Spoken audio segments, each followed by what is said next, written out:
Welcome back to another episode of Around Town. I'm your host, Sarah Olson, and I'm so excited to introduce to you my new best friend, Jacqueline Fogg with Cumbria Contracting, but that's not all she does. Welcome to the show. Thank you, Sarah. I'm so thrilled to be here. I'm thrilled for you to be here too. You look fabulous. You do too. We are so good in bright colors. I know. And I love your hairstyle. I love your hairstyle too. So tell me about Cumbria Contracting has taken you around the world, and something when I look at you and your beautiful face and presentation, I would never guess what you actually do for a living. So please tell everybody what you do. So I am a writer, a producer. I have my own women-owned small business called Cumbria Contracting, it's registered in Virginia. I've just now registered in Florida. And I do a lot of government contracting work.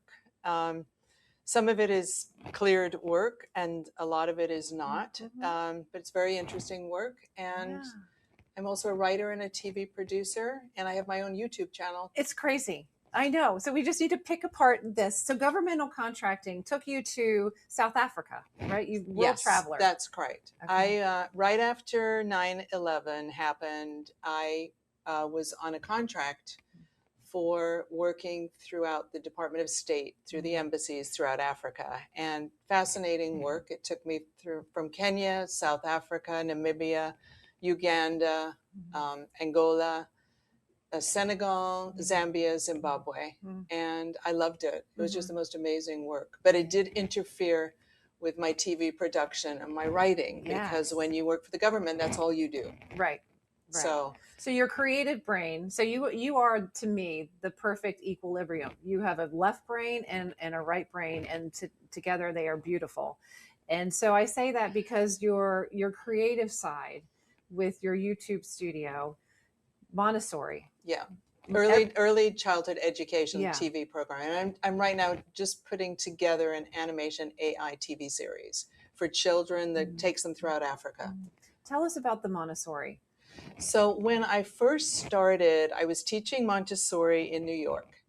And I had an idea to make something called Montessori in your home, because the parents were always asking me, what can I do for my child at home to help them at home? So I borrowed $10,000 from my father, and I filmed this in my friend's kitchen, and I just ad-libbed the entire thing. I didn't have a script. I had nothing. I just pulled all these materials together, and I made a video called Montessori in Your Home, and it ended up winning national award, being in the New York Times, and it's called an evergreen program, which means it never ages. Right. It doesn't date. It doesn't age. Yeah. So that was one of the best things that I've done. And I've done some wonderful things in my life. And it's right now on my YouTube channel. Yeah. So you can see me working with all the children and just showing parents things they can do to help them learn. And when you started this, because I love the word evergreen, because it seems since COVID, everyone is developing a course, but you really were one of the first. I was a pioneer. Pioneer in this space. And that year was? Oh gosh, I don't want to even say the years there. It was 3 years ago. It was just 3 years ago. It was very recent. Yes. It was very recent. Very recent, yes. But everyone loves Montessori. I mean, those people who have children understand what the Montessori's teachings are. So fabulous. So you're now you're in the AI space. Because I'm in AI space. Because why not? Yeah, because that's what we all do now. If we're not doing it, I think we're all behind. I have great respect for AI. I'm not afraid of it, and I'm taking courses on it. And there's free courses out there. There's paid for courses, and I'm learning it all. And I'm now creating an animation TV series using AI as the medium. So it's like, when people say but AI is cheating, it's actually not. It's just a medium. It's just like a different kind of a paintbrush. Yeah. So that's how I view it. And your story that you have, that you're developing right now, can you give us a little taste? Yes, there's two. I'm developing one about a family of mushrooms. Okay. And which is completely wacky. May not be for children. I'll have to see. Well, mushroom might. Sorry. Went there. Cut that. No, keep it. No, keep it. And then the other one is actually about a singing and dancing hippopotamus who goes throughout Africa. And she weaves her way throughout Africa, all the different countries, all the different cultures, the singing and the dancing. And when I was in South Africa, I made a TV series in the language Zulu. Okay. And it's going to be on my YouTube channel.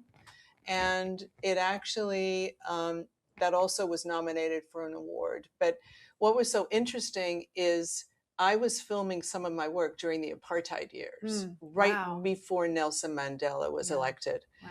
And I was not allowed to mix tribes. You cannot, apartheid didn't just separate black and white, it separated everybody, every tribe from every tribe. So I had Swana children, Zulu children, Sesotho children, and one of the actresses walked off set because I had actually mixed a Sesotho child, she was 5 years old, with a Zulu child. And she refused to work with a small child. I mean, that's how damaging apartheid really was. Wow. When you get down to that kind of level. And so this hippo, what is the main, what would you say the hippo's story is? It's just life. It's just really life. Africa is full of singing and dancing and music, and it's sort of how they keep their history and how they keep their culture together. It's very much an oral history. We have mainly written history. Theirs is oral. So it gets passed down through song and music, and when they're working and whatever job they're doing, you are going to hear tremendous amounts of music, and I just loved it.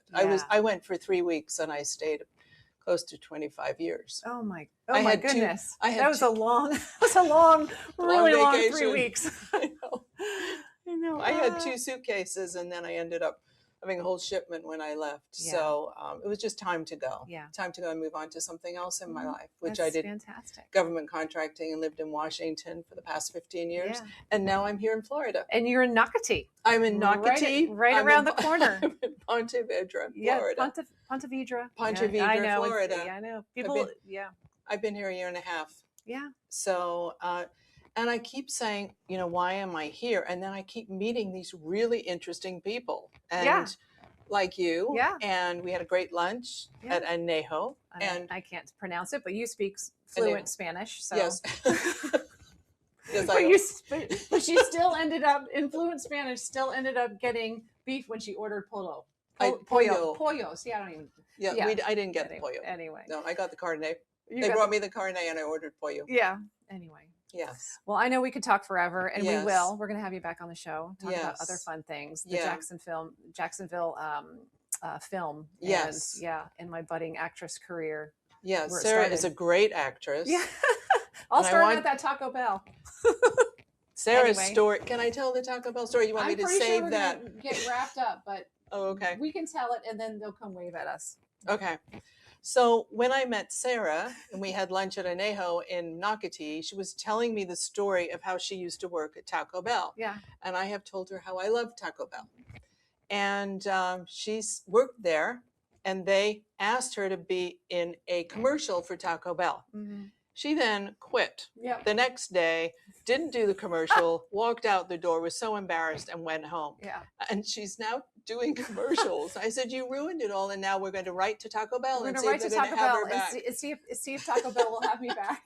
I can't even say 40 years ago. I think I was 15 or 16. I was going to be too embarrassed to be on a nationwide commercial for Taco Bell. But anyway. I'm happy to write the letter, write to them, see if they can get it going again. I think it would be fabulous. I think it will be. Yeah, I think it will be. Anyway, please check out my YouTube site. Yes. And you can email me, call me, talk to me. I can come and, do workshops for you or whatever, Yeah. Be great. All your information is going to be on our website. What is the YouTube site?